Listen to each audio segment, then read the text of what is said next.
လုံးမဲမင်္ဂလာပါရှင်စတာကွန်မြူနတီနာမှာကြိုဆိုပါရစေညီမနာမည်ကတော့6စုနဲ့အကြောင်းအရာလေးကတော့ဆိုတော့အိတ်ဆဲမှာပေါ့နော် double entry နှစ်ဖက်စရင်းတွင်းနဲ့နီလန်လေးကိုမျှဝေပေးမှာဖြစ်လို့မသိသေးဘူးဆိုလို့ရှိရင်ဒီဗီဒီယိုလေးကိုအဆုံးထိကြည့်သွားလို့ရပါโอเคအဲ့ဆိုမလို့က double entry ဆိုတာကအဓိကမှလောက်တာလဲဆိုလို့ရှိရင်ဆိုတော့ကနှစ်ဖက်စရင်းတင်ချက်ဖြစ်ပါတယ်သူကဘာမှမလဲဆိုရင်ဆိုတာ double side ဆိုပြီးတော့နှစ်ခုပါမယ်ပေါ့နော် double side ဆိုရင် are always placed on the left side of an account ဆိုလို့ဒီ double side ဆိုတာဒီအမြဲတမ်း account ရဲ့ left side ဘယ်ဘက်မှာတိုင်းဆိုလို့က credit side ဆိုရင် are always placed on the right side of an account ဆိုလို့က account ရဲ့ဆိုလို့ကညာဘက်မှာရှိတာဒီပါလဲဆိုရင် credit side ဖြစ်ပါတယ်ဟို double entry ဆိုရင် is a record in a manner thus accounting equation is always in balance ပေါ့နော်ဆိုတော့ double entry system ဆိုတာတဲ့ဆိုတော့ဘာဖြစ်ရမှာလဲဆိုရင် system ရဲ့ accounting equation ဒီ debit side နဲ့ credit side ကအမြဲတမ်းဘာဖြစ်ရမှာလဲဆိုလို့ရှိရင်ဆိုလို့ balance ညီရပါမယ်နော်ဒါဆိုရင်စမလို့က debit side မှာဘာတွေပါမလဲပြီးတော့ရင် credit side မှာဘာတွေပါမလဲပေါ့နော် debit side မှာဆိုလို့ရှိရင်တော့စမလို့က asset ပြီးတော့ရင် expand drawing zero data ဒါတွေဒီစမလို့က debit side ဖြစ်ပါတယ်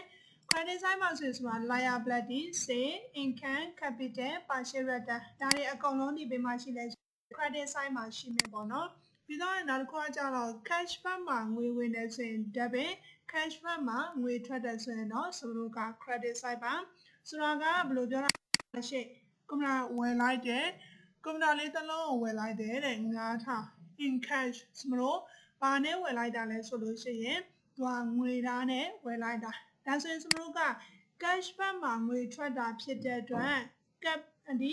မှာဆိုရင်ဆိုတာ cash ပေါ့နော် cash ဒီပါဖြစ်မှာလဲဆိုရင် credit side မှာဖြစ်သွားမယ်ဆိုတော့ဒီနေရာမှာ account ခွဲတဲ့အခါမှာ cash ပြီးတော့စမလို့ဒီ cash account ဘာလာမှာလဲဆိုရင်စမလို့က credit ဟုတ်ပြီနော်ပြီးတော့နောက်တစ်ခုကကွန်ပျူတာဝယ်လိုက်တာဖြစ်တဲ့အတွက် partial account ဆိုပြီးတော့လာမယ် partial account ဒီဘယ်ဘက်မှာရှိမှာလဲဆိုရင်စမလို့က debit side မှာရှိမယ်ရလောက်မယ်နော်ဒါဆိုရင်စမလို့က cash fund မှာငွေထွက်သွားတာဖြစ်တဲ့အတွက် credit cash fund မှာငွေဝင်တယ်ဆိုလို့ရှိရင်တော့စမလို့က debit ပေါ့ဥပမာအနေနဲ့စမလို့ကစေကွန်ပျူတာလေးတစ်လုံးကိုရောင်းလိုက်တယ်ပြီးတော့ဘယ်လောက်နဲ့လဲဆိုရင်စမလို့ဒီဒေါ်လာ900နဲ့ရောင်းလိုက်တယ်။ဘာနဲ့ရောင်းလိုက်တာလဲ in cash ငွေသားနဲ့ရောင်းလိုက်တယ်။ဒါဆိုရင်စမလို့ကကွန်ပျူတာလေးကိုရောင်းလိုက်တယ်ဆိုလို့ရှိရင်တော့ကိုကငွေရဝင်မယ်။ဒါကြောင့်မလို့ cash fund မှာငွေဝင်တယ်ဆိုရင်အမှ debit side ဖြစ်သွားပြီးတော့ကွန်ပျူတာရောင်းလိုက်တာဖြစ်တဲ့အတွက် partial account မှာ credit side ဖြစ်သွားမယ်။နားလည်မလား။ဆိုတော့စမလို့ကဒီမှာဆိုလို့ရှိရင်သူရဲ့ equation လေးတစ်ခုကိုဆို exercise လေးတစ်ခုကိုတောင်းကြည့်မယ်ပေါ့နော်။ exercise 1ကပါလဲဆိုရင် is the following state the name of the account to be debit ဆိုစမလို့က debit side လား the name of the account to be credit စမလို့ရဲ့ account ဒီ debit side လား credit side လားဆိုတာလေးကိုခွဲပေးရမယ်ဆိုတော့ဆိုတာကဘာလုပ်လိုက်တာလဲရောင်းလိုက်တယ်ကုန်ပစ္စည်းတွေကိုရောင်းလိုက်တယ်ဘယ်လိုရောင်းတာလဲ on credit အကျဉ်းရောင်းလိုက်တာဘယ်လိုရောင်းလိုက်တာလဲ F1 ဟုတ်ပြီနော်ဒါအကောင့်မဲခွဲမှာဖြစ်တဲ့အတွက်ဆိုမှနာမည်ပါရင်နာမည်ထည့်ပေးရမယ်ဒါဆိုရင် F1 အကောင့်နဲ့ဘာအကောင့်ဖြစ်မှာလဲဆိုရင်စမလို့ကဆေးအကောင့်လို့သုံးလဲရတယ်ရောင်းလိုက်တာဖြစ်တဲ့အတွက်ဒါမှမဟုတ်ဆိုတာကုန်ပစ္စည်း good အကောင့်လို့ဆိုမှခွဲလိုက်လဲရတယ်ဆိုတော့စမကဒီမှာဆိုရင်အကောင့်လေးခွဲထားလိုက်တယ်ဒီမှာဆိုရင်စမလို့ကတစ်ချက်နှိပ်လိုက်မယ်ဒီသားပြီးဆိုရင်တော့စမလို့ဒီမှာစမအကောင့်ခွဲထားတယ် F1 အကောင့်ကုန်ပစ္စည်းတွေကိုရောင်းလိုက်တယ်သူက F1 ကိုရောင်းလိုက်တာဒါဆိုရင် F1 ရှိမှာကျတော့ကုန်ပစ္စည်းတွေကဝင်သွားမယ်ပြီးတော့စမလို့ကဆိုကုန်ပစ္စည်းမှာကျတော့ထွက်သွားမယ်ဟုတ်တယ်နော်အဲဒါမလို့စမလို့ကဆိုကုန်ပစ္စည်းအကောင့်မှာကကျတော့ credit F1 အကောင့်မှာကကျတော့ debit ဒီနေရာမှာစမလို့ဆိုလို့မသုံးချင်ဘူးဆိုရင်လည်းဟောဒီမှာကိုဖြစ်နေရနော် GOOD ကောဒီနေရာမှာစမလို့ဆိုလို့မသုံးချင်ဘာသုံးလို့ရလဲဆိုရင် C account ဆိုပြီးတော့လည်းစမလို့သုံးလိုက်လို့ရတယ်ရောင်းလိုက်တာဖြစ်တဲ့အတွက်C account မှာဒီ credit F1 account မှာ debit ဟုတ်ပြီနော်နောက်တစ်ခါကျတော့ဗာလဲဆိုရင် J Thomas ကဆိုရင် return ကိုကုန်ပစ္စည်းတွေကိုဆိုလို့က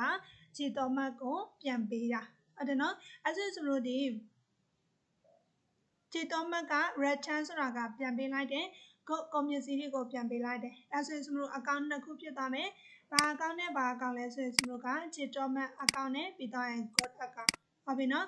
ကုန်ပစ္စည်းတွေကိုပြန်ပေးလိုက်တာဖြစ်တဲ့အတွက် good account မှာဒီ debit J JTorment ကပြန်ပေးလိုက်တာဖြစ်တဲ့အတွက်2C မှာထွက်သွားမယ်အဲ့ဆိုရင် JTorment account မှာကကြတော့ကျွန်တော်တို့ credit ဆိုပြီးတော့ဖြစ်သွားမယ်ဟုတ်ပြီနော်ဆိုတော့ကျွန်တော်ဒီမှာဆိုရင် debit side credit side လေးတွေခွဲတတ်မယ်လို့ထင်ပါတယ်နော်ဒီလို account နဲ့ပတ်သက်ပြီးတော့ကျွန်တော်တို့ကသင်ခန်းစာလေးတွေကိုအသေးစိတ်စနစ်တကျလေ့လာခြင်းနဲ့ဆိုလို့ရှိရင် Star Computer တင်တန်းမှာကျွန်တော်တို့ account နဲ့ပတ်သက်ပြီးတော့ online video class တွေဖွင့်လှစ်ထားပါတယ်ရှင်ပုံမှန်တင်တန်းချင်း8000ကျပ်ကိုကျွန်တော်ဒီ class ကနေပြီးတော့ join နေဆိုလို့ရှိရင်တင်တန်းချင်း4000ကျပ်နဲ့ join လို့ရမှာဖြစ်ပါတယ်နော်တင်တန်းတိတ်စိတ်ကိုလေ့လာခြင်းနဲ့ဆိုလို့ရှိရင်စမရဲ့ page လေးမှာအသေးစိတ်မြင်မြန်စုံစမ်းလို့ရပါတယ်ရှင်ဒီဗီဒီယိုလေးကိုအဆုံးထိကြည့်ပြီးတဲ့အတွက်အားလုံးကိုကျေးဇူးတင်ပါတယ်ရှင်